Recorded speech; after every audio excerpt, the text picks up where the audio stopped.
Yeah. Good. We're up. All right. It's 6 o'clock. Good evening. Welcome to tonight's hearing.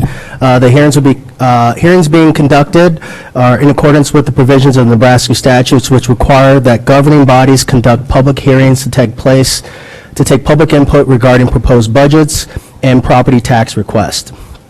Pursuant to Section 841412 of the Nebraska statutes, the public is hereby informed that a current copy of the Nebraska Open Meetings Act is posted in the board meeting room on the north wall. Notice of tonight's hearings was published in accordance to law in the Omaha World Herald on August 28, 2019, and the district website on August 29, 2019. As indicated on the agenda, there will be 4 hearings this evening regarding the proposed 2019-2020 budgets and property tax request. The Board of Education welcomes public input concerning the proposed budgets and property tax request. I believe we have one request to be heard from. The board asks that you please limit your presentation to 5 minutes so that you have an opportunity to speak. The secretary of the board will notify you when you have 1 minute remaining and when you have 30 seconds remaining. Mr. Ray, roll call, please. Cassidy. Here. Godding. Present. Holman. Here. Cracky. Here. Perlman. Ryan. Present. Smith. Here. Snipe. Present. Snow. Here. 8 present. Mr. Perlman indicated that he will not be able to attend tonight's hearings to a prior engagement. I will entertain a motion to excuse Mr. Perlman from tonight's hearings. So moved. Second. There's a motion on the floor by Ms. Snipe, second by Mrs. Godding. Roll call, please. Cracky. Aye. Ryan. Aye. Smith. Aye. Snipe. Aye. Snow. Aye. Cassidy. Aye. Godding. Aye. Holman. Aye. 8 aye. Thank you. Motion carries. Since the purpose of tonight's meeting is to receive input, there will be no formal presentations. Information regarding the budgets have been posted in the meeting's online agenda website and also on the district site Finance Open Book at district.ops.org.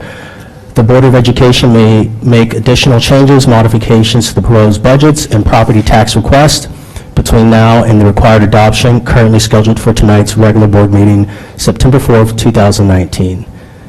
We will begin the first hearing. The following hearings will be conducted this evening regarding the Douglas County School District 0001, Omaha Public Schools. Hearing 1, the purpose of this hearing is to hear support, opposition, criticism, suggestions, or observations of taxpayers related to the 2019-2020 proposed budget for Douglas County School District 0001.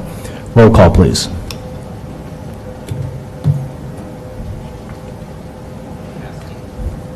Cassidy. Aye. Godding. Aye. Holman. Aye. Cracky. Aye. Ryan. Aye. Smith. Aye. Snipe. Aye. Snow. Here. Aye, I apologize. We have no documents for public comment. Hearing number 2. The purpose of this hearing is to hear support, opposition, criticism, suggestions, or observations of taxpayers related to the property tax requirements for Douglas County School District 0001, Omaha Public Schools for the 2019-2020 fiscal year. Roll call, please.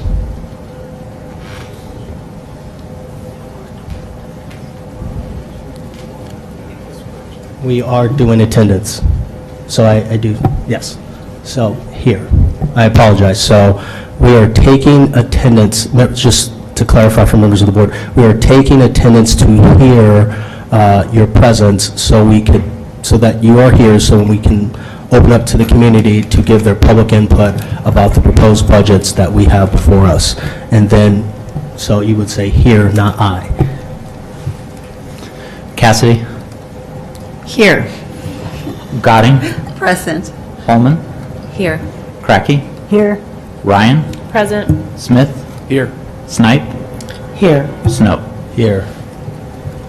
And I apologize myself on that. I just had surgery, so. All right, our third hearing, the purpose of this hearing, all are here present.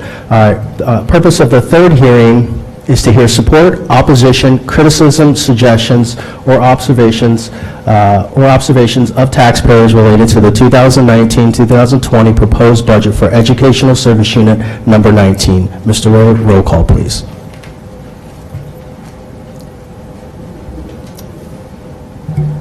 Cassidy, Here. Gadding, Present.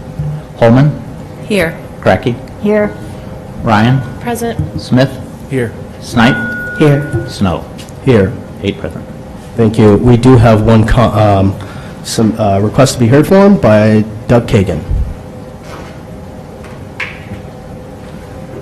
And remember, you do have 5 minutes. Thank you. Good evening, Doug Kagan, 416 South 130th Street, representing Nebraska Taxpayers for Freedom. Our group is very disappointed at how the district has dealt with the taxpaying public regarding this budget hearing. The budget information he placed as attachments to this agenda supplied taxpayers with only the bare minimum of information required by law. Yes, the district placed this budget hearing notice about 4 days in advance, as required by law, but giving taxpayers additional notice would have given us more time to examine and analyze your budget. Years ago, when Dr. Poole, Dennis Poole, was the Assistant Superintendent of Finance, there was much longer advance notice and both a summary and multi-page detailed hard copy of the budget available. I do want to mention, however, that I hope I'm pronouncing his name correctly, Mr. Ryan, was very cordial and helpful in answering our inquiries. Looking at your website today, I noticed that the icons for both the summary and detailed budget information supposedly linking to fiscal year 2019-2020 material actually link to fiscal year 2018-2019 pages. So inquiring taxpayers looking for upcoming budget information that could have been provided both online and on paper would be stymied. Fortunately, Mr. Ryan steered me to the proper pages. Our next suggestion is that the district find a web page system other than Spark Data, which navigates like the maze in Alice in Wonderland. Finally, I do want to make a few comments on the budget. A $2.2 million increase in new costs for a busing transport contract should motivate the district to widen its bidding process.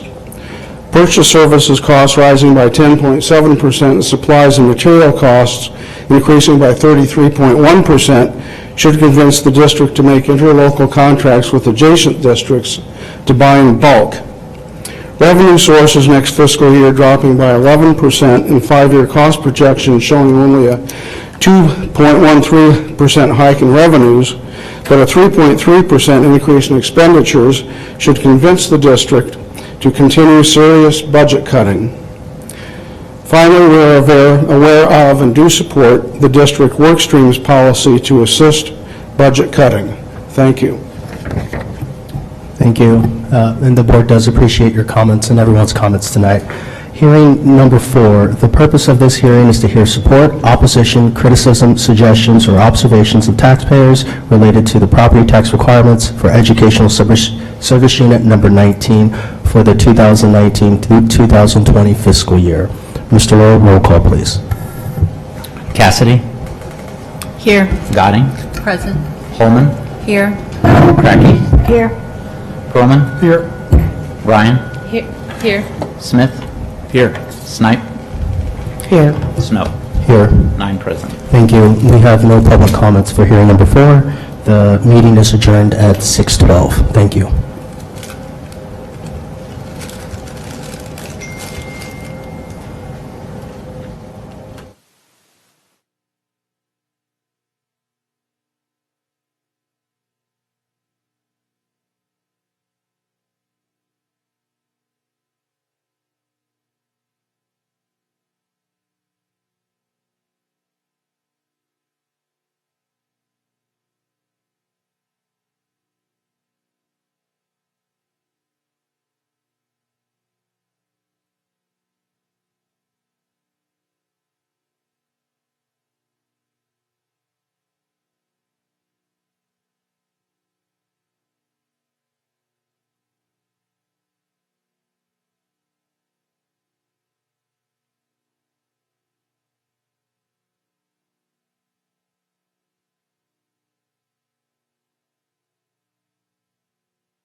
Pursuant to Section 841411 of the Nebraska statutes, notice of this meeting was given on August 30th, 2019. The meeting will convene at 6:30 PM, and visitors may obtain a request to be heard from any staff or any presentation they may have for the meeting. In accordance with policy, the request to be heard forms must be submitted to the secretary within the first 5 minutes of the board meeting in order to be heard at this meeting. Agenda items are subject to reordering at the discretion of the board president. Please attend the entire meeting to ensure that you're able to hear any discussion. Thank you.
three of your four guys went with me to France, right? Yes. 3.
We will.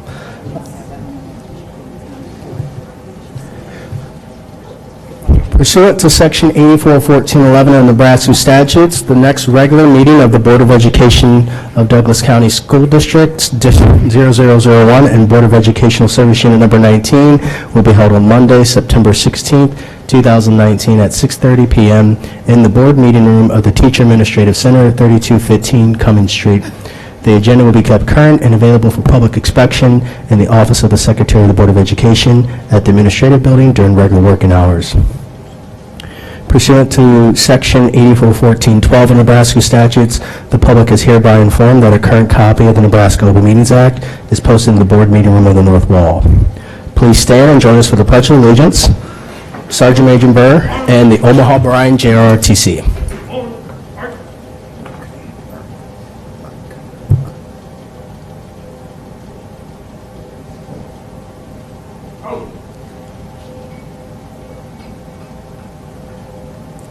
Ladies and gentlemen, please join me in the Pledge of Allegiance. I pledge allegiance to the flag of the United States of America and to the republic for which it stands, one nation, under God, indivisible, with liberty and justice for all.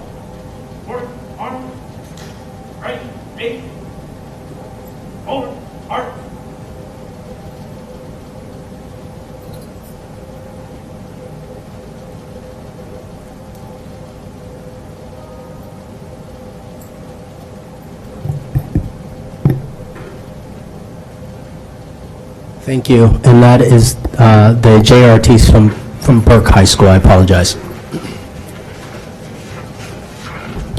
Vice President Holman will lead us in the OPS vision and mission statement. First Division, every student, every day, prepare for success, and our mission. Omaha Public Schools prepares all students to excel in college, career, and life. Thank you. Mr. Ray, roll call, please.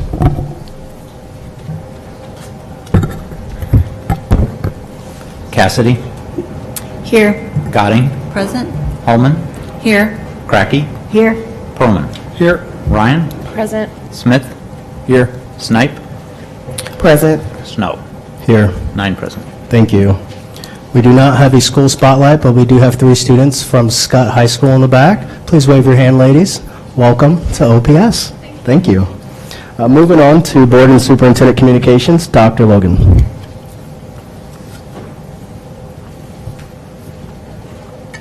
Thank you, President Snow. I was going to welcome those 3 ladies myself, so awesome. Thank you for being here, and I hope you get an A on whatever the assignment is in your government class.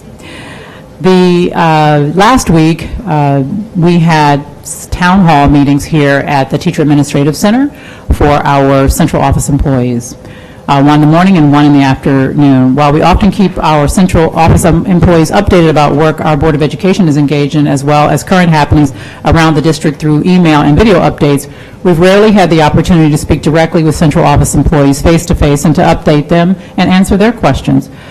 We received some terrific feedback about the sessions, which provided an update on our district budget, the Omaha Virtual School moving into the Teacher Administrative Center, Gilbert Park Elementary School across the street, mentoring opportunities, and the direction the district is taking to develop shared norms and values to help guide the development of our strategic plan of action. We appreciate all of the employees who were able to come out to the town hall meetings and look forward to having them at least annually and perhaps biannually. Last week, our high school principals were able to join me at my home, actually, for a Labor Day cookout. And the reason I mention this is because our high school principals work some very long days. They work from 12 to 14 hours. Some of them, all of them are approaching 2,000 students, with the exception of one school, which is around 1,450, and they are running small cities during the day. I just wanted to take this opportunity to acknowledge their work. We've had a busy opening of the school years, as you can imagine. Young people are catching up with all the things, the crazy things they did over the summer with each other, and working some of those wonderful things out, and also participating in the marching band and in the chess club and the math club and cheerleading and whatever their heart desires, because we have all of that available in our high schools, and a lot of that is due to the leadership of our amazing high school principals, our 7 comprehensive high school principals, and all of our program directors who all were able to come. And I just wanted to collectively thank them for their leadership of our largest schools, and let everyone know here that how fortunate we are to have all of our high schools led by some amazing leaders. So when you see one, please make sure that you thank them. They have, I believe, the hardest jobs in the district running those very large high schools. Moving forward with our 21 Days of Kindness, thank you to Lisa Utterback and her team. We have joined the Born This Way Foundation Challenge, and which is a 21 Days Be Kind Challenge. Now, of course, we believe in being kind every day, but it takes 21 days to form a habit. And so in whatever small way or large way, or how you'd like to challenge your colleagues, or to do this together as offices, we encourage you to practice those random kinds of acts. And in 21 days, those wonderful habits should become something that you are used to doing every day. So we really appreciate that. Also want to update the board that last week the Metropolitan Omaha Education Consortium had its kickoff for grade level reading, which was accompanied by an attendance kickoff. We were so fortunate. All districts were represented throughout the metro, but in Omaha Public Schools, we were very fortunate to have a business owner. He happened to be a barber. He cuts a lot of our students' hair. We had a wonderful parent from Northwest High School, a student from Rose Hill Elementary School, and we had one of our bus drivers. Her name is Joy, and I think that's a great name, Joy, for our bus driver, because she clearly brings a lot of joy. And when she talked about her students and the importance of making sure that she gets them there safely every day, it was terrific. Everybody matters in our schools, and our school attendance cannot improve if everybody isn't on board and understanding why it's important that students miss no more than 9 days in a school year, which would equate to 95% attendance. It's not just about attending, it's about what happens when students are there and the magic that happens in the classrooms with their fantastic teachers. Next week, our strategic plan of action work goes into full gear with our future labs that will be held on September the 10th. If you're interested and you're a community member or a family member, you please email strategicplanofaction@ops.org, and at that address, you'll be able to receive an invite if you are interested in attending the Futures Labs, which are stakeholder groups to get your input on the future you would like to see here in the Omaha Public Schools. I'd like to thank the board members who have all signed up as well to participate in the Future Labs. Your input is fundamental to having a viable and extraordinary strategic plan of action. At this time, I'd like to extend a heartfelt and personal and professional thank you to our interim CFO, Ms. Courtney Bird, and the team who worked on preparing our 2019-22 budget. This is Mrs. Bird's last time at this table because next to her left, is Mr. Scott Roberts. Mr. Roberts is a 1983, yes, I just aged you, Mr. Roberts, graduate of Burke High School, and we are thrilled that he has come to join our team and hit the ground running today. Got to go to an OSERS meeting and a Better Together Coalition meeting and is here with us this evening. Mr. Roberts also attended Columbian Elementary School and Beveridge Magnet Middle School. So we're just thrilled to have you here, Mr. Roberts, and we'll do all that we can to make you feel at home, because you are at home. You're back from Chicago, and we're thrilled to have you, and welcome. This year, we have invested a significant time and energy ensuring our budget allocations connect directly to our district priorities at a deep level. We began this process last November in the room right over here. We borrowed the boardroom. We had our chiefs in there to start looking at our staffing models and where we could find efficiencies in our budget, and then worked through the sometimes difficult process of reducing some staff and making sure that the priorities not only reflected the priorities for this Board of Education, and as we move forward with our strategic plan of action. Of course, we're going to have a presentation in a bit regarding that, and board members will be able to express their thoughts about our budget moving forward. But I do want to take this time to thank our staff for working throughout from November to this point to prepare a thoughtful budget that speaks to some of the challenges that we have in terms of our pension, but most importantly takes great care, at least we think so, of our cherished employees. So I thank you, all of the people that contributed to that in that entire division. Thank you, and actually throughout the organization. And last, wouldn't be me giving kudos unless I ended with a student, and that is Northwest High School Magnet 2019 graduate Lily Hughes and senior Boo May, who will represent Nebraska as delegates to the 2019 Global Youth Institute in Des Moines, Iowa, on the 16th through the 19th of October. The Global Youth Institute is a once-in-a-lifetime opportunity held in conjunction with awarding of the World Food Prize and the Borlaug Dialogue, the premier international symposium on global food security. Kudos to their teacher, Ms. Ahrens, who has been recognized, I think, at least 3 or 4 times. She teaches many courses, but one of them that she teaches is AP Environmental Science, and we appreciate her supporting this work. This concludes my remarks for this evening. Thank you, Dr. Logan. Moving on to board members. Ms. Snipe. Thank you, Mr. Snow. I want to thank Dr. Logan for opening up the strategic planning to the community, first of all. As a community-oriented person, please bear with me, I'm very stuffed up. I just really appreciate including community. It's always been something that I have advocated for. And that being said, I also just wanted to mention that tonight I was somewhat disappointed with the budget hearing meeting because there was no one there. As a community-oriented person, and just as a real person, my mother always told me that if you want to know what's happening, then you follow the money. And so it just amazes me that we don't have people And I get it, people are busy and everything like that. So with the 21 days of kindness, I would hope that we would be kind enough to, and this is for me as well, it's not just me talking to the community, it's for myself too, to be more mindful in the future to invite people to participate in meetings like this because they are important.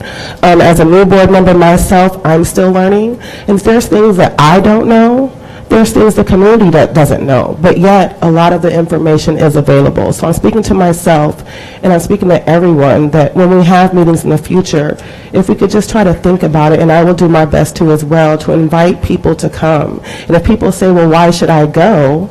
Well, your answer is because our future, which is our kids, depends on it at the end of the day. And that being said, I also wanted to speak about a young person that I know. I met him a few years ago. His name is Jalen Walker. He was one of my kids. I adopt a lot of kids throughout Omaha, and he's one of them. And I met him through Bannister's Leadership Academy, and now he's a Bryan Bear, and he plays football for Bryan, and he was accepted to play in the Blue and Gray All-American Bowl in Tampa, Florida on January 4th. It's going to be broadcasted on ESPN3, and this will be in 2020. So the school is trying to support him by helping him to get there. So they're going to throw a spaghetti dinner for him at Bryan High School in the cafeteria on October 11th from 5 to 6:30, which is before the game. And it's $7 for adults and $5 for kids 12 and under. I fully believe in supporting our young people, and I'm pretty sure that Jalen and his family and the school would appreciate any support that they could get as well. Thank you for the time, Mr. Snow. Thank you. Any other comments from the board? Mrs. Crackey.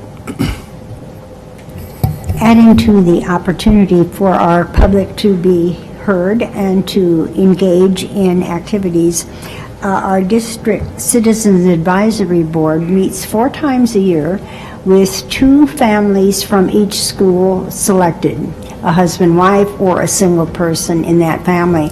And I'm rooting for that because it's one of those great opportunities where we hear what's going on in the district, and sometimes we get kind of a glimmer of what might happen when they present it and we look at them and say no, or somebody says we don't think that's good, or they talk about it a little bit, and that's an opportunity for the people out there to become engaged. And if you want to do that, you can ask your building principal, or you could call the district directly if you are interested in serving on that board, and we would invite you to come and appreciate your attendance. Thank you. Thank you. Any other board members? Well, thank you so much, Mrs. Bird, for serving OPS in the district. We appreciate your service. Could we all give Mrs. Bird a round of applause for her service? And also, Mr. Roberts, welcome to Omaha Public Schools. Welcome home.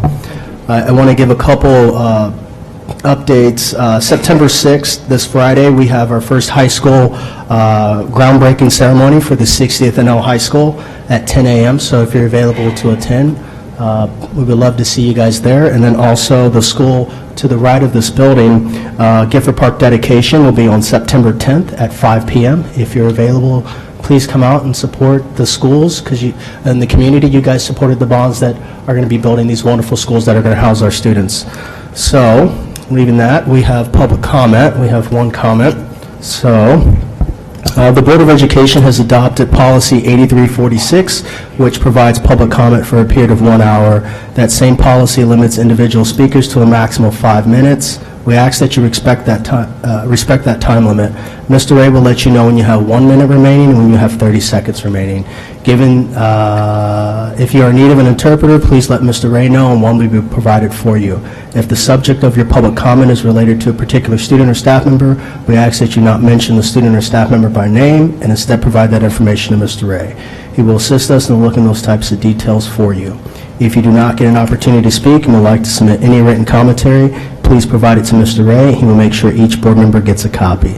As a reminder, we ask that you please spell your name and state your address before you begin your public comment.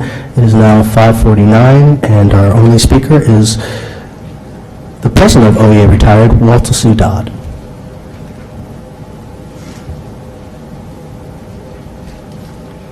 Welcome. Good evening. Good evening. My name is Walter Sudodd, W-A-L-T-A-S-U-E-D-O-D-D. I live at 3233 Madison Street in Omaha. I'm here tonight to introduce myself to you, and I'm the newly elected president of the Omaha Education Association, retired. I am a product of the Omaha Public Schools. I attended Highland Elementary, Indian Hill Junior High, and South High. I began my teaching career in 1967 at Tech Junior High School, and then Horace Mann Junior High School, Technical High School, Bryan Middle School, and Bryan Senior High. And I retired from OPS in 2004 as the Director of Guidance at Bryan Senior High School. My association career also began in 1967 as a member. As an active member of the OEA, I served on the OEA Board of Directors as Treasurer, Vice President, and President. I was also on the NSEA Board of Directors as Metro Board Representative. I've been on the NEA membership, and I was chair of the NEA Counselor Caucus. In addition, I have served on numerous committees on all three levels. As a retiree, I have served on the NSEA Retired Board, NSEA Metro District Board as a liaison. I've served on the OEA Retired Board as Vice President, and presently I'm on the OEA Foundation Board as Vice President. As a community leader, I was appointed to the Mayor's Human and Civil Rights Board and the Governor's Election the Governor's Education Excellence Council. I am a member of Delta Sigma Theta Sorority Incorporated, Omaha Alumni Chapter, a public service organization, and I am an admiral in the Nebraska Navy. To let you know a little about the OEA Retired. The Omaha Education Association Retired is unified with NSEA Retired and the NEA Retired. Membership in OEA Retired is available to any retired member of OEA if she or he was an active member of the OEA at their time of retirement. OEA also has active members who join as pre-retired lifetime members. OEA Retired provides retirees an opportunity to collectively work together, preserving retirement benefits, enhancing health care, and ensuring the strength of public education. In addition, the OEA Retired works with other senior organizations to deal with retirement issues while providing a forum and support group for issues unique to retired teachers. OEA members count on their pension when they retire from public service. The pension is the form of a defined benefit plan. Like salary and health benefits, the pension is an earned benefit, which is guaranteed. This earned credit encourages people to enter and remain in education over the long term, which provides stability and experience. Since 1951, the employees of the Omaha Public Schools have, by legislation, this earned benefit with the Omaha Public Schools.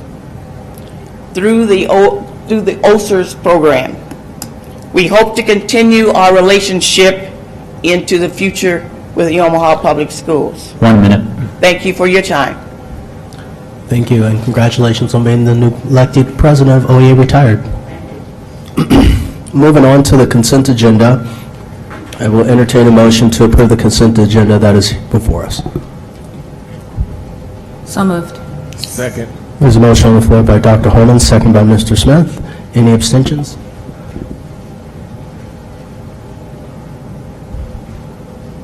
Hearing none. Roll call, please. Thank you. Perlman, Aye. Ryan, Aye. Smith, Aye. Snipe, Aye. Snow, Aye. Cassidy, Aye. Gadding, Aye. Holman, Aye. Cracky. Aye. 9-9. Motion carries. Thank you.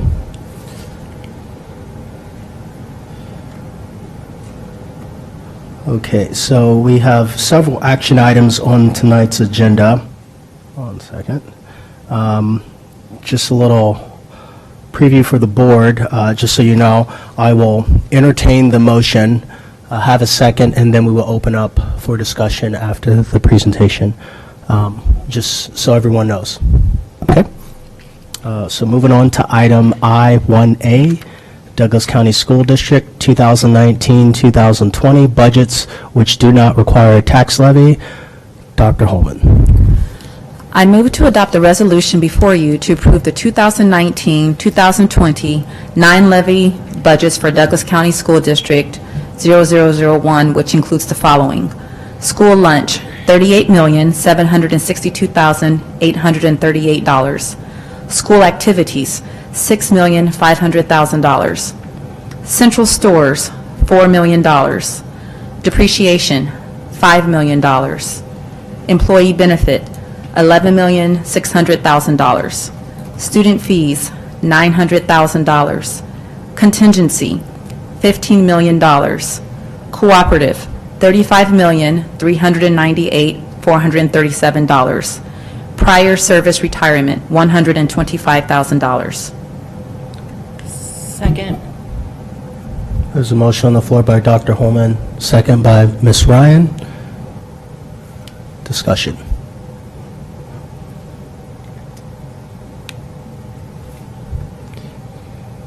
Hearing none. Roll call, please. Ryan. Aye. Smith. Aye. Snipe. Aye. Snow. Aye. Cassidy. Aye. Gotti. Aye. Holman. Aye. Cracky.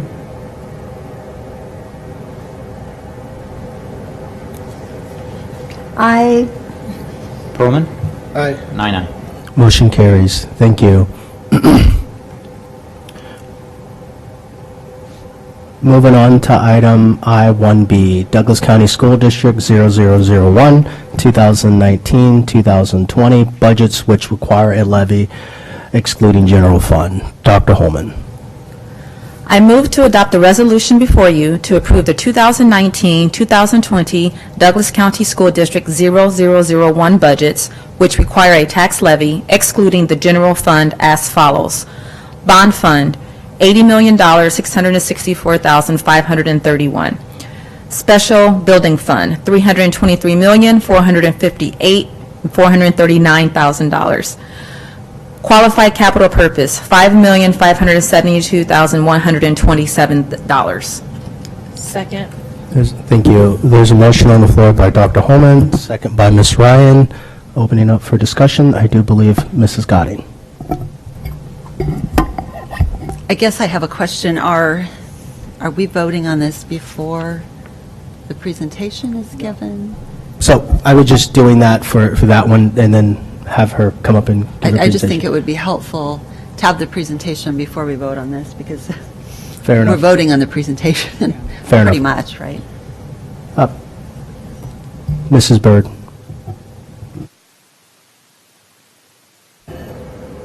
A point of order. I mean, I tend to agree, but I think there needs to be a motion or a procedure in order to do that. For the presentation? Well, she I could be wrong. I just want I don't- clarity on that. think you need a point of order for that, because she could still give the presentation before we vote. I mean, so we open up the floor, so discussion, she can still present. Okay, thanks.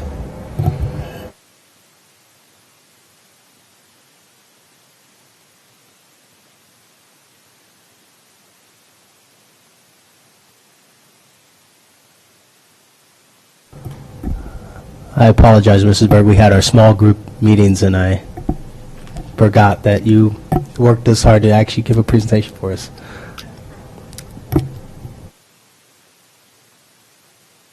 No, Superintendent Dr. Logan, and members of the board. Tonight, I would like to take you through the district budget proposal for 2019-20. We will focus initially on the largest piece of the budget, the general fund. The first couple of slides that I'd like to go through this evening are slides you've seen previously as we have talked about the budget, as we have gone through the budget process this year.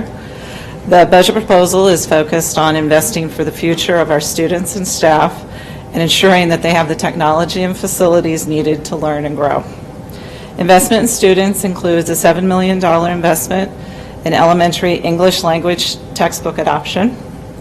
Also, the new bus contract with an incremental cost of $2.2 million, ensuring students have safe transportation so that they can be in school and ready to learn. Many of the district bargaining groups have finalized their negotiations, and all of the groups who have finalized have received salary benefit increases. We estimate that across the district, there will be a 2.3% increase in salaries and benefits for the 2019-2020 year. The focus on technology in this budget is to get back on track with planned obsolescence with a budget of $2.8 million focusing on computers at the elementary level. The district is also looking to ensure that elementary classrooms have the technology needed to fully implement the English language arts adoption. Technology investment also includes an additional $2 million in technology infrastructure to ensure the backbone of wireless networks and technology services are in place across the district. To fund these investments, the district focused on effectively using resources, finding unspent budget dollars and repurposing them, continuing to drive efficiencies at central office, and changing methodologies to improve the budgeting process.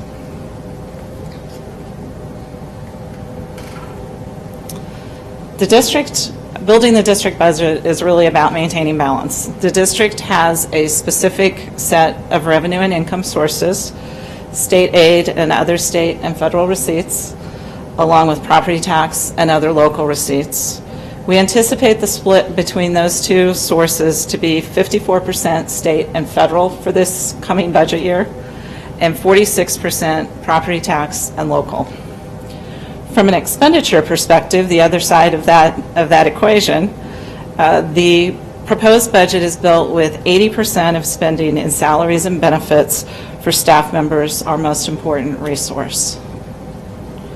The remaining 20% of expenditures fund all other dollars needed to support the district, including operations, purchase services, supplies, buildings and grounds, insurance, utilities, equipment. Revenue and expense within the budget must be in balance, and the district uses the unassigned fund balance to maintain that balance. The district has set a target of a range of 10 to 20% of expenditures as the unassigned fund balance target. At the end of the 2017-2018 year, the balance was at 18.5%. We anticipate that the balance will be at a similar point as we finish the 2018-19 school year. And for the 2019 budget, we are targeting the unassigned fund balance at 18%. Having a fund balance in the higher end of the range is very important to the district in that it provides flexibility and security for the district. Maintaining a strong fund balance is also very important in maintaining the district's bond rating. This is particularly important as the district moves forward with the Phase 2 bond work and the building of 5 schools in the next few years. The next 2 slides focus on the general fund. This first slide shows the revenue components for the district and compares the proposed budget for 2019-20 to the adopted budget for 2018 and 19. Revenue in totality is projected to be $621 million for 2019-20, an increase of $25.5 million or 4.3%. Included in the budget is a 5% increase in projected property tax based on the August 2019 certified valuations for Douglas and Sarpy County, along with a 5.8% increase in state aid based on the June 2019 certified state aid. There are some pluses and minuses across the other local and other state receipts, and those are based on the trends that we see. We use 3-year trends when we look at those revenue sources. The percentage of each component of revenue contributes to the total can be seen in the graphic at the bottom of the page. From an expenditure perspective, this slide is a similar format to revenue. We're comparing the 2019-20 proposed budget to the 2018-19 adopted budget for expenditures for the district. The proposed general fund budget is at $621 million, an increase of $3.9 million or 0.6% for the year. The general fund expense proposal is equal to the proposed revenue, or the expected revenue, which will mean that the district will not need to use any of the unassigned fund balance in order to balance the budget this year. If you'll recall, in the 2018-19 budget, the district utilized $21.6 million of the unassigned fund balance to achieve that balanced budget. Looking at the components of expenses, the pieces do move around a bit when compared to last year's budget. This is a bit of a one-time anomaly, and we will step through what's causing that.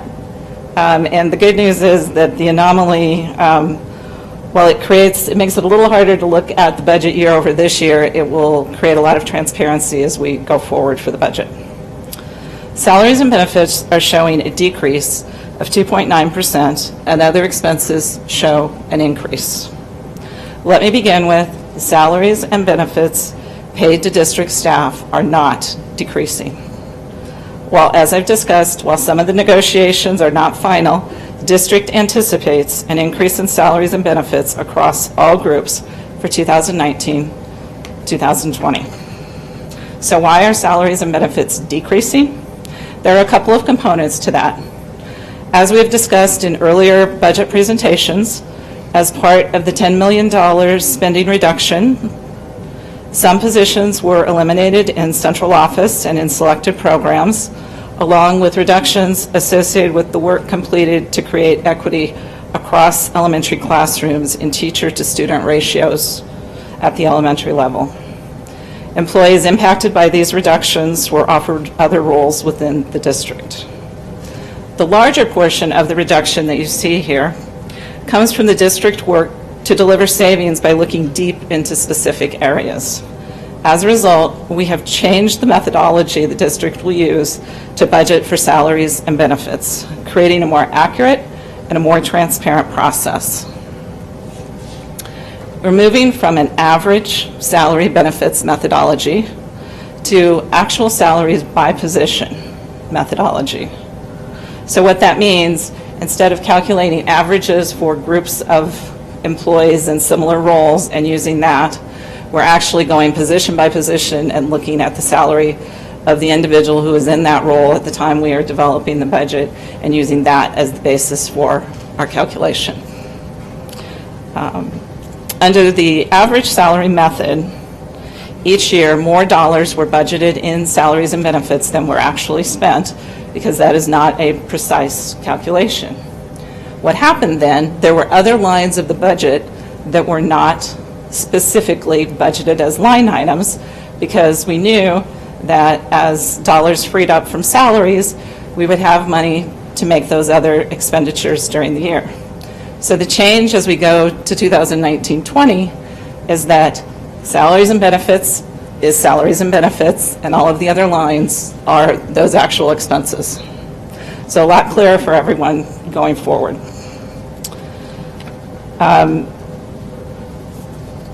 When you look down the rest of the accounts, contract and purchase services, that's increasing approximately $8 million, as many of those dollars that were previously coming out of that salary and benefit line and moving to contract and purchase services over the course of the year are now budgeted there. So those dollars are largely around things like putting dollars into our depreciation fund so that we have dollars there when we need to purchase buses for transportation. Putting dollars into our general liability and claim fund so that when we have claims, we have the money there to pay those. So those dollars are just now budgeted in the right account. Additionally, part of that $8 million increase in contract and purchase services relates to the $2 million increase in the busing transportation contract. In terms of supplies and materials, we have about a $9 million increase there. The two drivers of that, the two largest drivers of that, are the $7 million textbook adoption and the $2.8 million of planned obsolescence, both hit in that line of the budget. In equipment and all other, the primary driver of the increase is the incremental investment in technology infrastructure. So overall, budget going up 0.6%, just realigning some of the lines for a better budgeting process as we go forward. The required annual contribution, or the ARC, for retirement will increase only slightly year over year. The annual retirement contribution, based on the January 2019 actuarial study, is $21.4 million for the 2019-20 year. 20.5 of that is in the general fund, as you see in this slide. The remainder is primarily spread between ESU 19 and the nutrition fund. For 2018-19, the budgeted ARC was $21.3 million, so there is just between $100,000 and a $200,000 increase in the ARC budgeted year over year.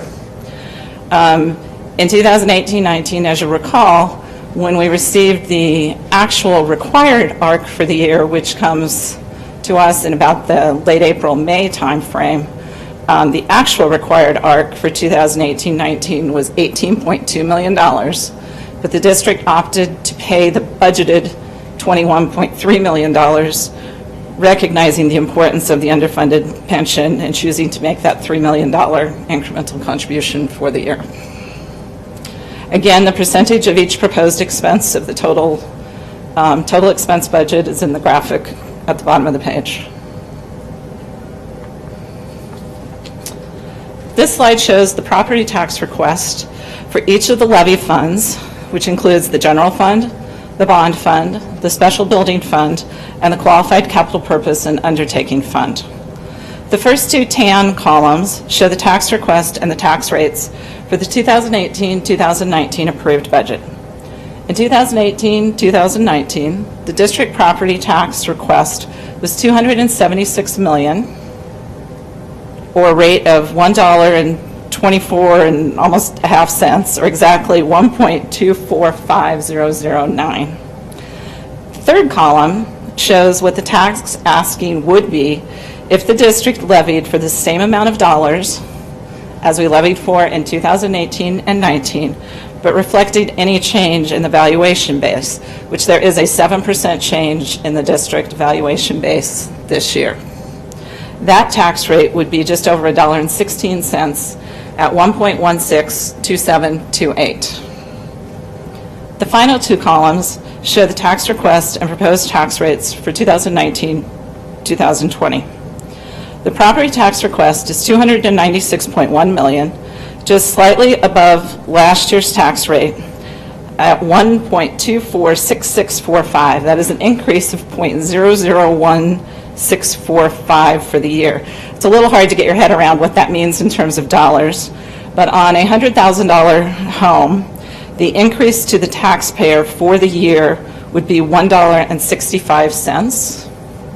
On a $200,000 home, the increase to the taxpayer for the year would be $3.29 from that tax asking.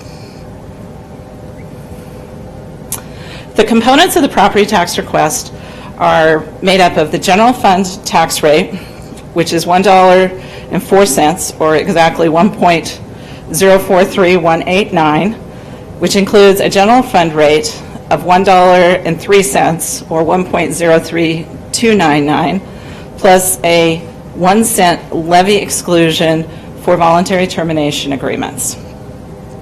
The bond fund tax rate is at 17 cents, or 0.172093. This includes all of the interest and principal on existing bonds, including the most recent $80 million first tranche of Phase 2. The special building fund is between 1 cent and 2 at 0.017012. The district has not levied for this fund in several years, But we are now at the point that we need to replenish dollars into the special building fund to continue to do renovation work and update work on existing buildings and grounds that are not part of the bond work. The general fund and the special building fund combined are subject to the legislated levy of $1.05, the same levy limitation as we've had in prior years. The district is at the $5 limit with the general fund at 1.033 and the special building fund at 0.017 for a total of $1.05. The qualified capital purpose undertaking fund is at 14 cents or 0.14360. These are bonds the district has issued in the past, primarily related to health and safety modifications, such as fire alarm replacements and environmental remediations.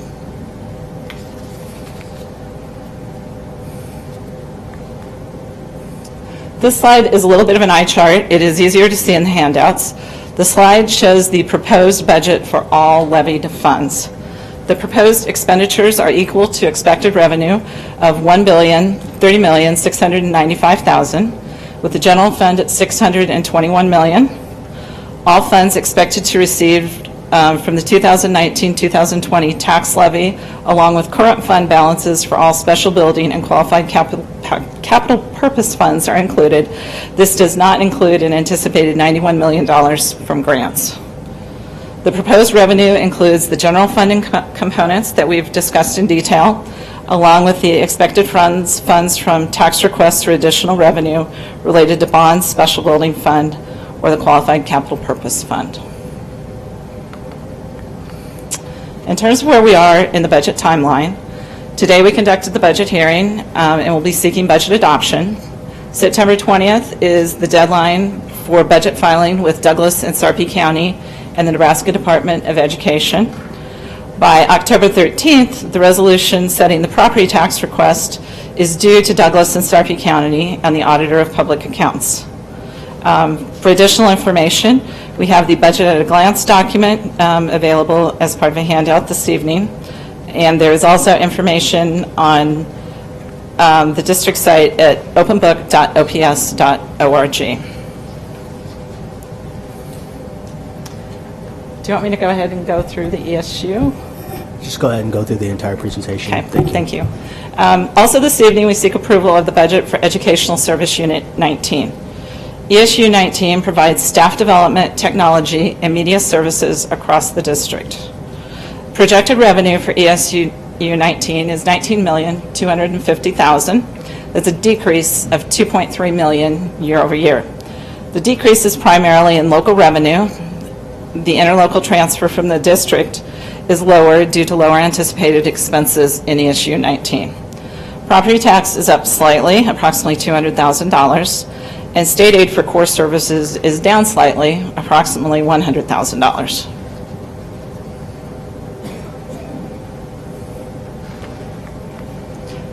Proposed expenses for ESU 19, again, are at the $19,250,000, so a balanced budget here as well.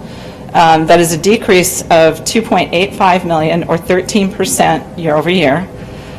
You'll see salaries and benefits decreasing here as well. Again, that is the same explanation as what we discussed in the general fund presentation. There were reductions in several areas of ESU 19 year over year. The primary driver of the reductions is related to the PeopleSoft upgrade, which was completed in 2018-19. So there will be no dollars in the 2019 budget related to that project. Again, the eye chart version of that. Total proposed expenditures are $19,250,000. They include printing services, technology, including media, school support, network management, and system support.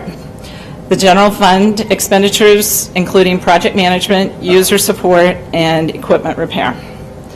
The proposed total revenue includes receipts from a property tax levy of 1.5 cents, state aid for core services, and some small other state and local revenues, and the $12.4 million interlocal revenue from OPS, which is included in the OPS general fund budget that we reviewed.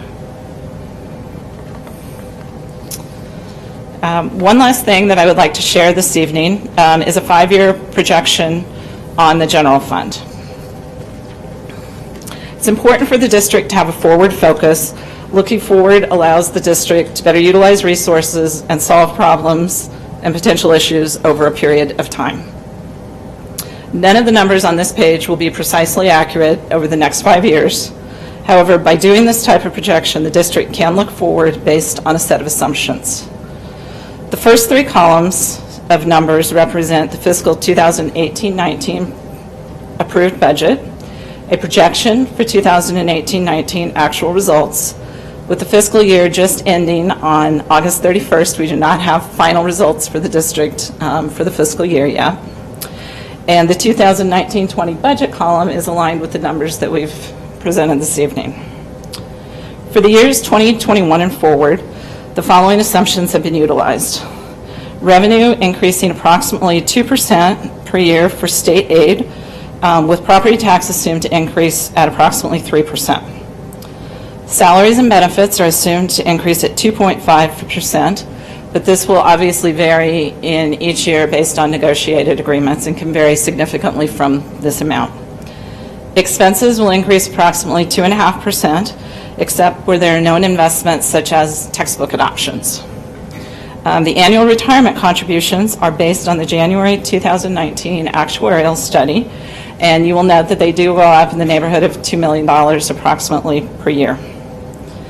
The district is on track to open 5 new schools, an elementary school in 2021-22, an elementary school and 2 high schools in 2022-23, and a middle school in 2023-24.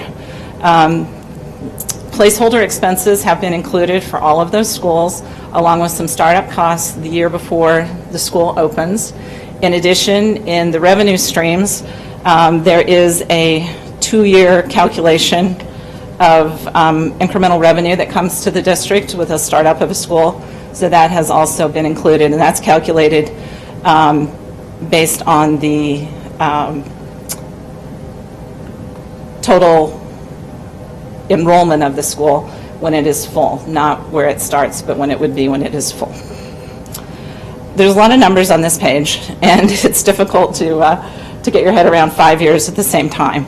But instead of focusing on the individual components of revenue and expense, I think it's valuable to look at the bottom line where we have the change in the unassigned fund balance.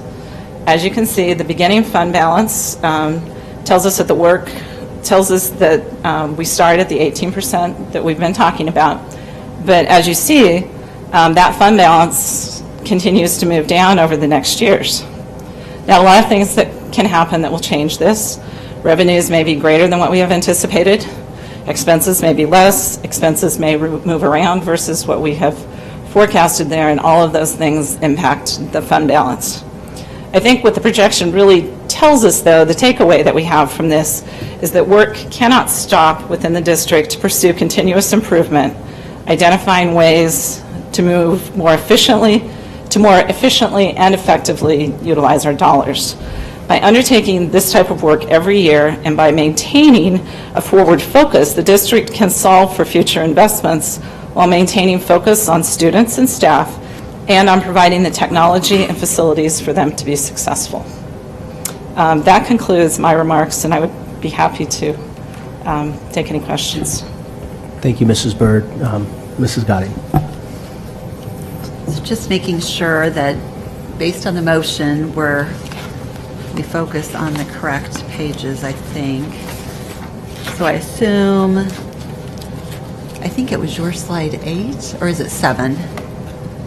The OPS property tax request and the OPS levy fund proposed budget, is that tied to the 8, pages 7 and 8? Does that tie to the motion 6 and 7, because 6 got removed out of the other handout?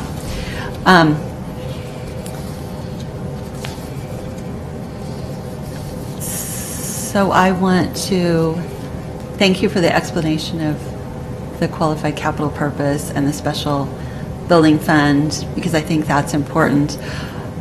I want to thank you for putting the money into the special building fund. It's been a long time since that's happened. It's been a number of years, and I think it is really important that we set aside money to ensure carpet gets replaced, systems that aren't operating anymore, that there's funding for that, and so I thank you for that.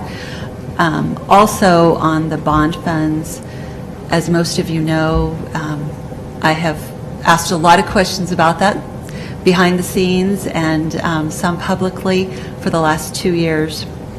And I feel like Mrs. Bird's analysis last week that she walked me through, I feel comfortable with where the bond fund levy is.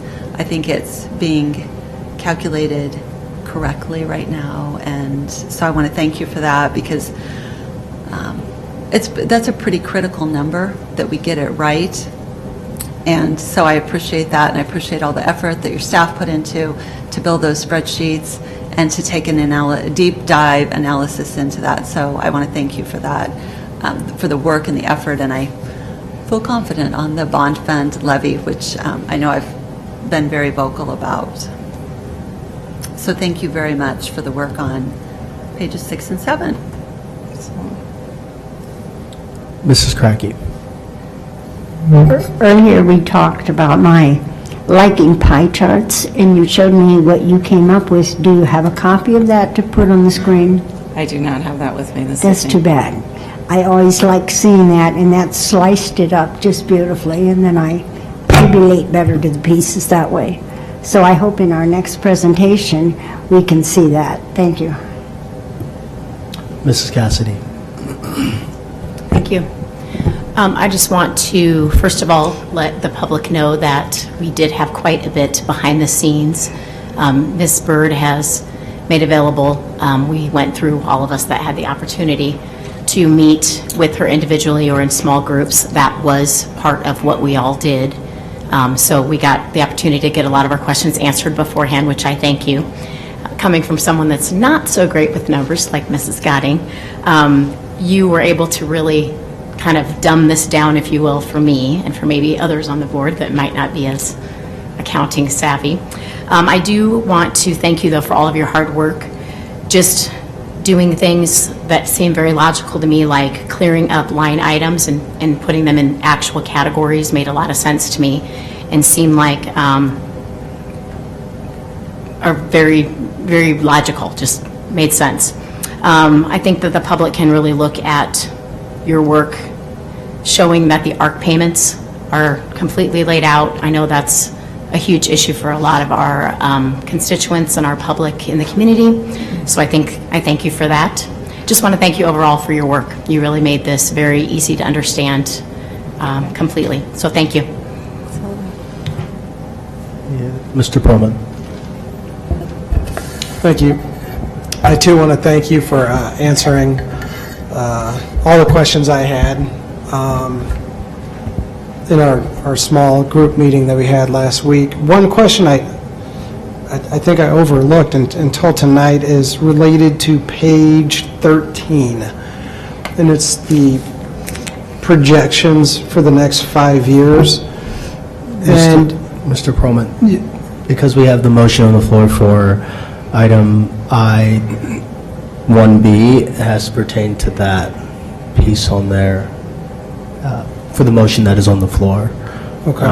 So after we move that motion, then you can bring up your question before we do another motion. Sounds good, thanks. Sorry, I'm all wonky today. So there is a motion on the floor by Dr. Holman, second by Ms. Ryan, for item I-1B, Douglas County School District 0001, 2019-2020 budgets which require a levy, excluding general fund. Mr. Ray, roll call, please. Smith. Aye. Snipe. Aye. Snow. Aye. Cassidy. Aye. Gotting. Aye. Holman. Aye. Cracky. Aye. Perlman. Aye. Ryan. Aye. 8 aye. Thank you. 9 aye? 9 aye, motion carries. Sorry, 9. Sorry. So back to you, Mr. Perlman, about your question. Thank you. On page 13 of and it's the 5-year projection, part that's most concerning is as we start looking into year 2022, the jump in total expenditures, and that's not entirely unexpected with all the new schools opening, but one number, I was looking through it, where are some of the big numbers, and if you look at the new high school under expenditures in the year 2023, it's $25.4 million for 23 and for 24. I'm just wondering what those numbers are for, what they represent. So that's two high schools. Those are some placeholder numbers that we have been using, but they will definitely true up and change as we get closer to those high schools. So if these are built on a opening at full enrollment on those high schools. So if those high schools open on a staggered, 2 grades, then adding a third, then adding a fourth, those expenses will go down. I would say the numbers just for those high schools in general are probably fairly conservative the way that they're built and laid in here. And they will certainly change as we get closer to those and start really building out the expenses associated with that. So one example of that is, this assumes that the teacher cost for those new high schools is 100%. If, there's any transfer of employees from one school to another, that is a net, zero cost in the budget because they're already in. So things like that will also impact what these numbers ultimately look like as we get closer to those. And I think as we get closer to those and really start to build the detailed budgets, we'll get a much tighter view of that. So I would say these are pretty conservative the way they're laid in at this point. But they represent operating costs, annual operating costs? Yes. Okay. So this was before your time here, and this is before some board members' time here. But this is a question that I started asking actually in 2016. I'm looking now at an email from 2017. I brought this up in 2018, where we were, and I know you're telling us that, first of all, before your time. Second of all, these are estimated costs. But does anyone here remember the estimated annual costs for operating these high schools? 12.7 million. And so now we're... Each or? Each. Well, we have 25 in here, so Well, that would be 24 for Oh, two. these are for each. No, this is in total. This is the two. Great news then. Yes, this is the two. Well, that's simple math. I can do that part. Yeah. So we're I very thought that was close. 20. Well, that's No, great. That's great to hear This is the full that. cost for the two. Okay, good. So Yeah, we're we very worried there close for a to your second. estimate. Spot on, okay. And these are estimates. And what percentage of transferred staff and teachers do we expect? 20%, 40%, or is it just impossible In at these this point? numbers, there's no assumption that any would be transferred staff. Okay, As the school gets built out and we know what that looks like, then we'll build that detail, because that will be a cost that will just shift from one school to That is- another if there's transferred staff. excellent news then. Okay, because that's always my concern. I know these things are hard to estimate, and do we know at what point we'll be able to estimate what number, what that will be? Or is- I think once you have a good idea of what the programming will be at that school, then I think that's the time that you can really start to estimate what that will look like. Okay. Great, that's great news. I thought it was 25 times 2. It's 12 times 2. No, That's great. it's 12 Thank you very much. Good clarification. Mrs. Godding. I think one of the things to remember as well on that page is that once the student assignment plan is laid out as well, and once the boundaries are set, we'll have a much better idea.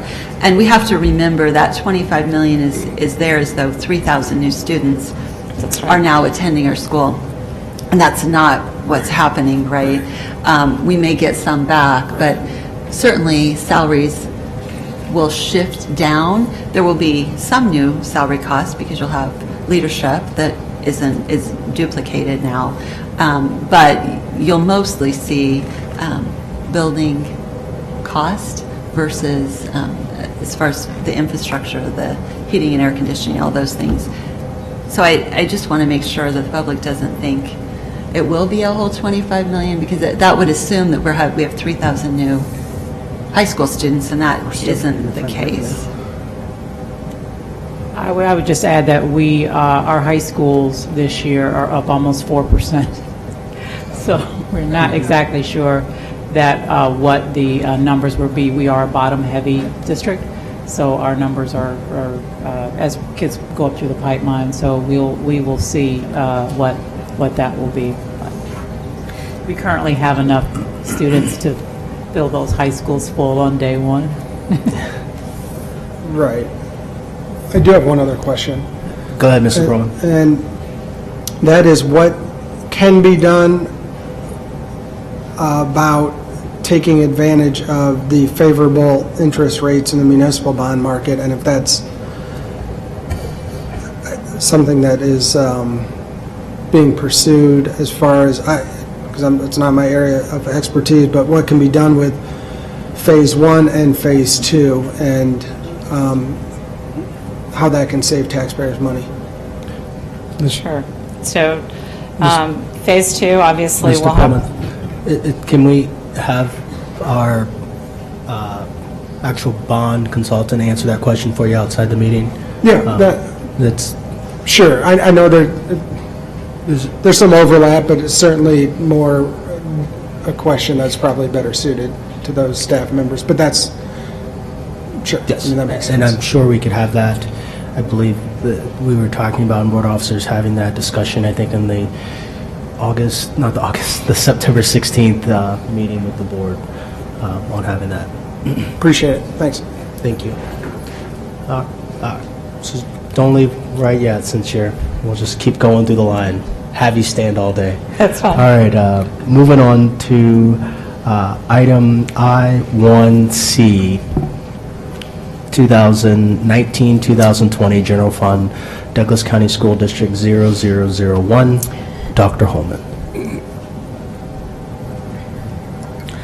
I move to adopt the resolution before you to approve the 2019-2020 General Fund Local Operating Fund budget in the amount of $621 million, supported by tax requirements of $247,764.46 plus reimbursable programs in the amount of $91 million, for a total general fund budget of $712 million. Second. There's a motion on the floor by Dr. Holman, second by Ms. Ryan. Any discussion? Mrs. Gotti.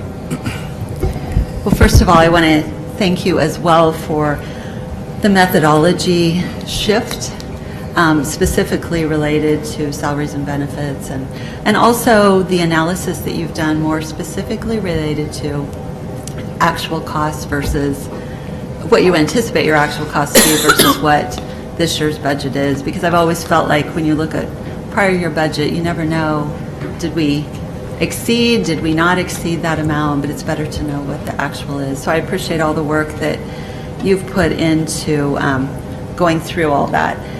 I am actually going to vote no on this, but I want to explain to everybody why I'm at that place. And it primarily relates to just philosophical for me. I think it's probably no surprise to anyone that I've been very concerned about OSERS. I sat on that board for quite a while. I think what has me most concerned is just where we're currently sitting. And so we're sitting on a market value of unfunded of $997 million, which is $1 billion of unfunded, which puts us at about 54.4% funded. And that's according to the actuary report. But I think what has me very concerned is in the actuary report, which we all received, it really focuses on what's covered by assets that we have today.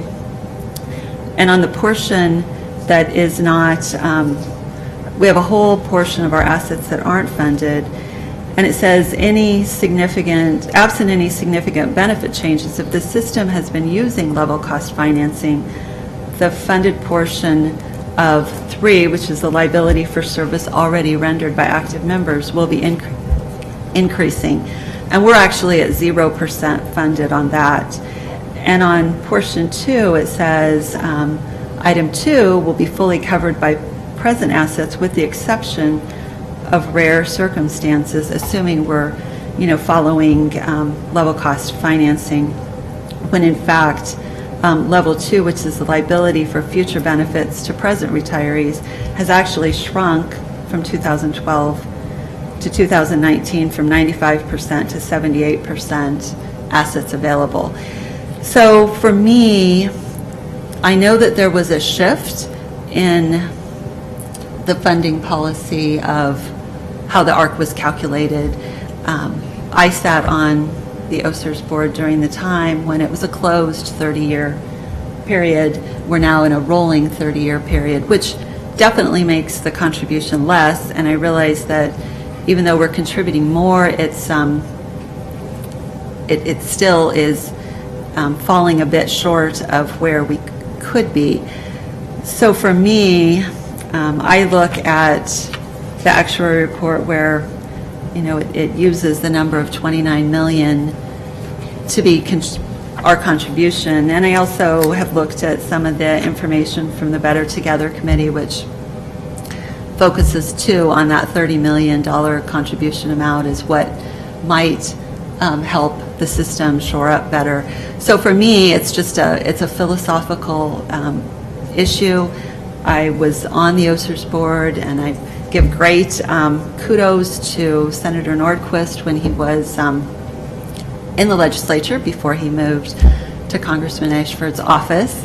But he did a phenomenal job of really wanting to make sure that we were funded completely. And in 2013, that's why our teachers put in a little bit more, which is more than most of the states around us. So for me, I just want to see that ARC contribution be at the $30 million level. I've been pretty outspoken on OSERS and wanting to make sure that our retirees have what's available to them, and thank them for their service, because this is my 19th year as a parent in this district, and I'm very, very grateful for what our retirees have done for us, and I want to make sure that we're doing everything we can. And with a 7% valuation increase, maybe it would have taken ripping a few more Band-Aids off and a little bit of pain, but I think we just need to be focused forward, thinking about how to fund to the place where we're better than 55% and less than $1 billion unfunded. So that's why I'm voting no, and I understand where we're at. I understand the philosophical change that the OSERS board made in the spring, but I hold to what the actuary always told us. You can pay me now or you can pay me later, and if you pay me later, you're probably going to pay me more. So I just want to focus on that. I would like to ask the district on the ARC contribution to consider making that periodically throughout the year versus putting it all in at once. I think when it goes in at the end of August, we kind of end up with a bit of a timing situation, and when you put all of your money in, so maybe spreading it out on a quarterly basis would allow that money to go in, and if there was a market drop, it wouldn't all be in there at one time. So I guess I would ask that the district consider doing something like that. Thank you. I just have one point of clarification. The Better Together Coalition has not made a recommendation about $30 million.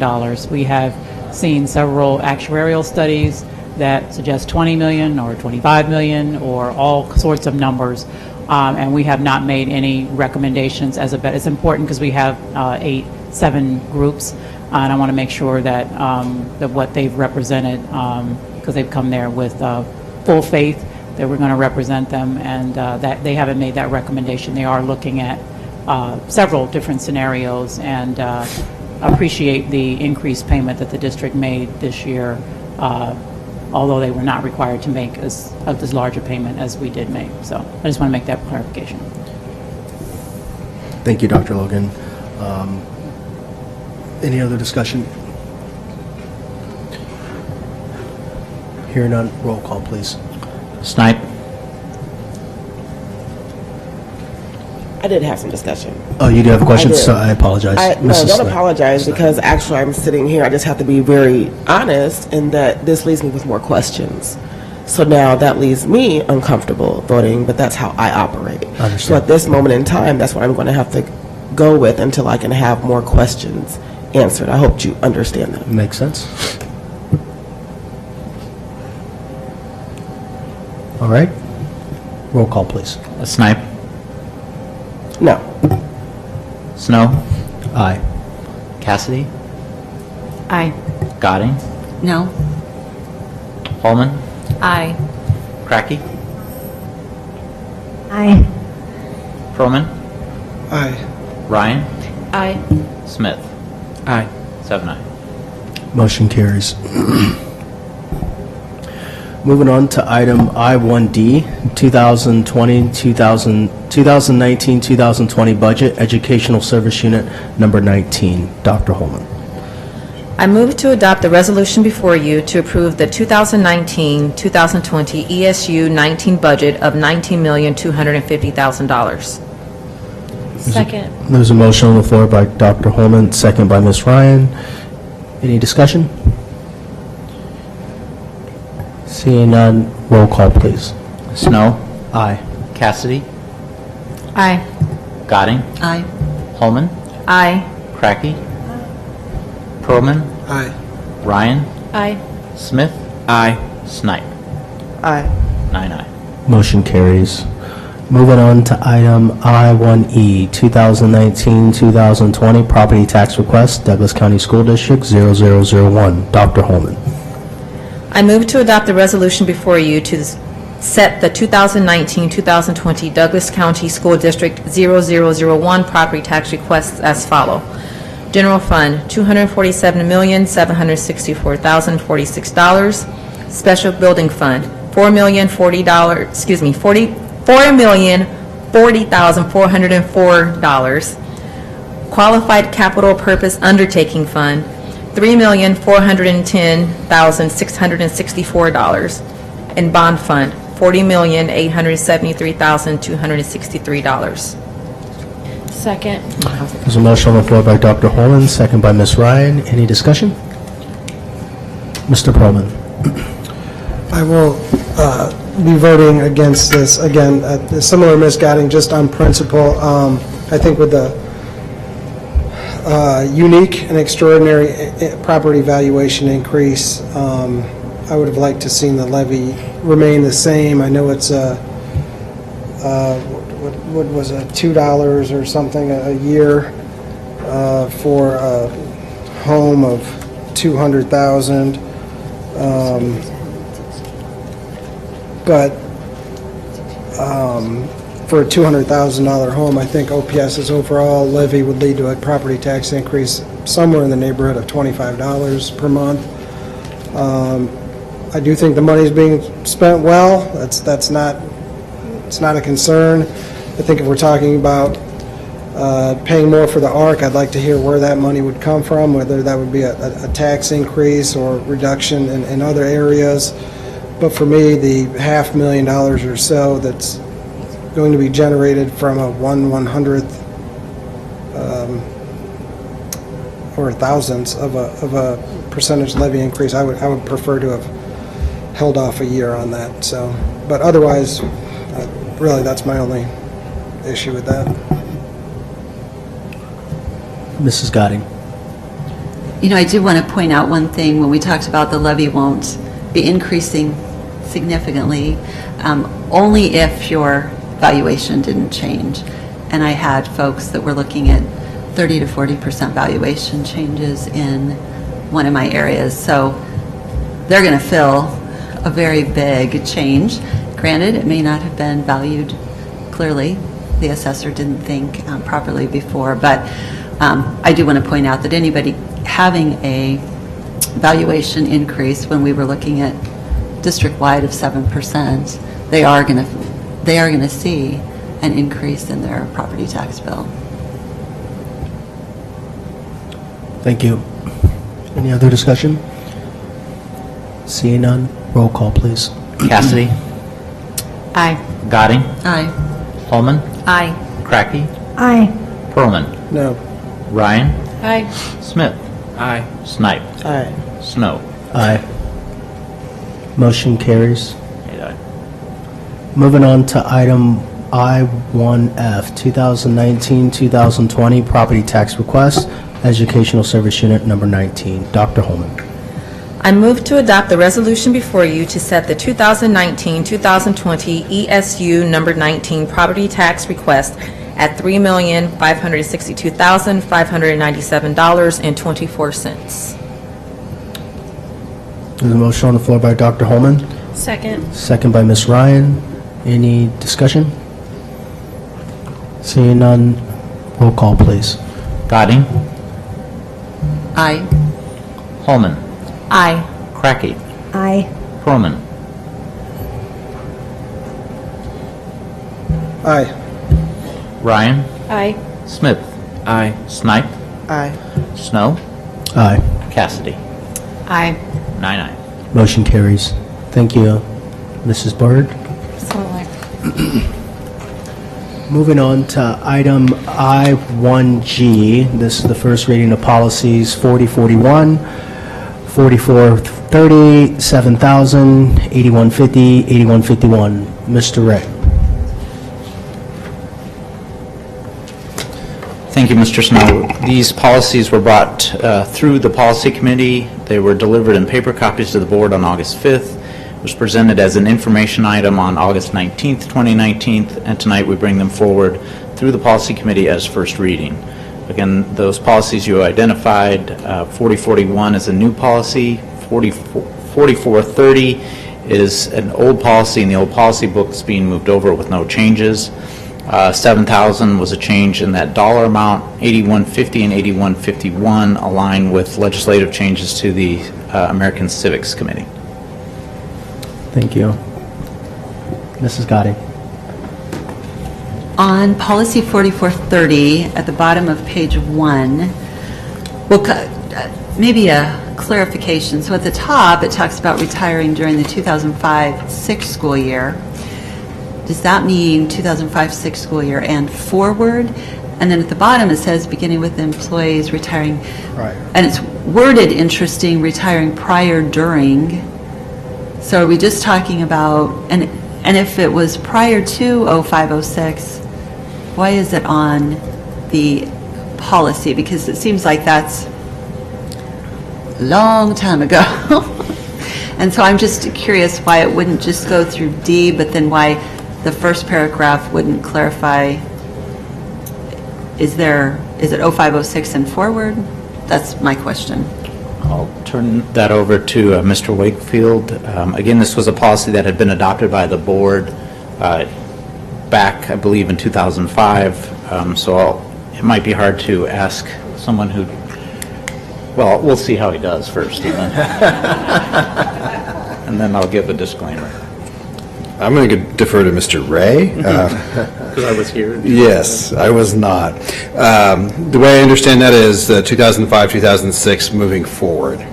So we could clean up that language if we need to. Yeah. We do have to, and Megan's reminding me, we do have to maintain the language because we have grandfathered employees still in that group. So that's why we have the language written as it does. We can clean it up to make it sound clearer. But Okay, and 2005-2006 moving forward. I wondered about that. So if we can clean up moving forward, and then in that beginning with employees retiring during and prior to 05-06, somehow clean that wording out, that'd be great. Well, I have a question. Mr. Perlman. It means two separate things.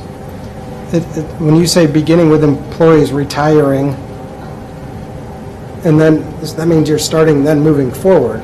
But if you say beginning with employees retiring prior to, you're talking about before. So it literally makes no sense. So it can't be both. So I just don't know. No, you're right. You're right. I'm looking at that. I mean, it means two separate things. And it means everyone. So what we could do, Mr. Perlman, is we can take out policy 4430, send it back to the policy committee with Mrs. Ryan, who's the chair, and then bring that back before the board. Pretty good, Mrs. Gotti? Perfect. All right, so if everybody's okay with that, all right. I will entertain a motion to approve the first reading of policies 4041, 7000, 8150, 8151. So moved. Second. There's a motion on the floor by Ms. Ryan, second by Mrs. Cracky. Any more discussion? Seeing none, roll call, please. Holman, Aye. Cracky, Aye. Pearlman, Aye. Ryan, Aye. Smith, Aye. Snipe, Aye. Snow, Aye. Cassidy, Aye. Godding. Aye. 9-0. Motion carries. Thank you. Also, receiving reports, J1, Board Member fourth quarter travel expenses, and also J2 is the CBOC Phase 1 and Phase 2 update for August 2019. Dr. Holman. I move that the Board of Education go into closed session for the protection of the public interest and for the prevention of needless injury to the reputation of individuals to discuss with the superintendent, secretary to the board, and legal counsel, real estate, negotiations, and legal advice. There's a motion to go into closed session by Dr. Holman. Is there a second? Second. Second by Ms. Snipe. Roll call, please. Cracky, Aye. Pearlman, Aye. Ryan, Aye. Smith, Aye. Snipe, Aye. Snow, Aye. Cassidy, Aye. Godding, Aye. Holman. Aye. 9-0. Motion carries. Let me remind the board that the purpose for closed session is for the protection of the public interest and for the prevention of needless injury to the reputation of individuals, to discuss with the superintendent, secretary to the board, and legal counsel, real estate, negotiations, and legal advice. Let the record reflect the board went into closed session at 7:56.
The meeting, let the record reflect the board came out of closed session at 8:54. Meeting's adjourned. Good night.